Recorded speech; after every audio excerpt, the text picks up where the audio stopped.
আর ঘুমের আগে বিছানায় ওযু করিয়া যদি 300 বার দরুদ পড়ে ঘুমাও, ডান কাতে ঘুমাও, কিবলার দিকে চেহারাটা ঘুমাইয়ে ফিরাইয়া ওযুর সাথে ঘুমাও, দরুদ পড়ো। আল্লাহর উপরে ভরসা করেছি রে যুবক, ঘুমের ঘরেই আমার রসুলের সাথে মোলাকাত হয়ে যাবে। ও আল্লাহর বান্দারা, কেমন নবীরা আশেক হইলা যে নবীরে ঘুমের ঘরে এখনো দেখার মতো তোমার কপাল হলো না।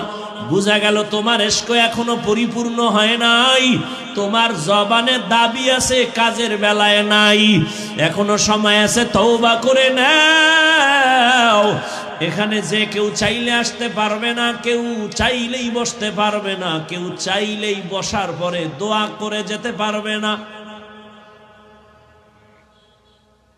হেদায়েতের মালিক আমার আল্লাহ, রহমতের নবী, যার চেহারা মোবারক এক নজর দিলে জাহান্নামের আগুন হারাম।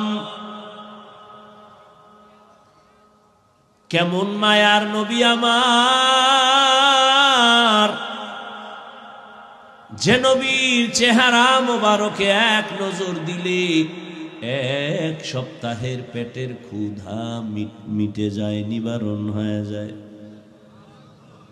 কিন্তু কেমন কপাল, ওই রহমতের নবীকে কাছে থেকে তাকায়া তাকায়া দেখলো 13 বছর।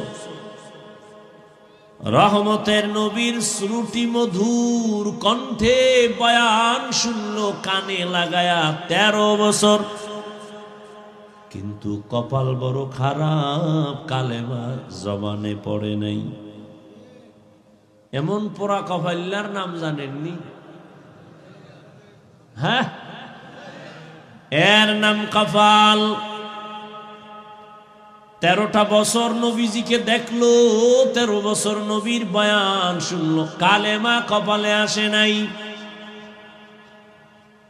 অন্যদিকে 27 বছরের একটা যুবক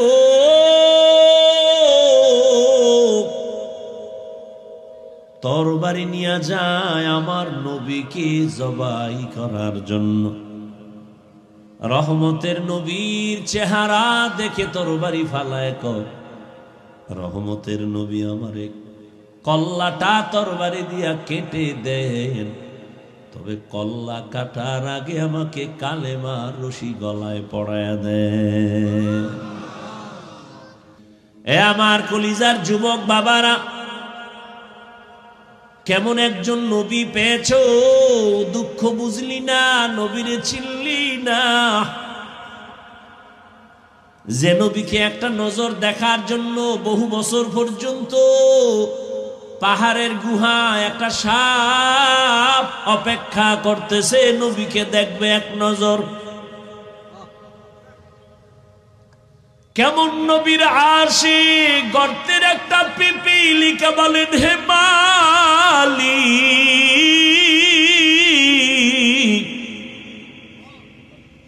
এক নজর আমাকে তোমার কাবা দেখাও, রহমতের নবীর রওজা একটু দেখাও। আমার রব ডেকে বলে, এরে মক্কার কবুতর, অমুক এলাকায় যাও, গর্তের পিপিলিকা পায়ের সাথে বাজাইয়া মক্কা মদিনা দেখায় জাগায় দিয়ে আসো।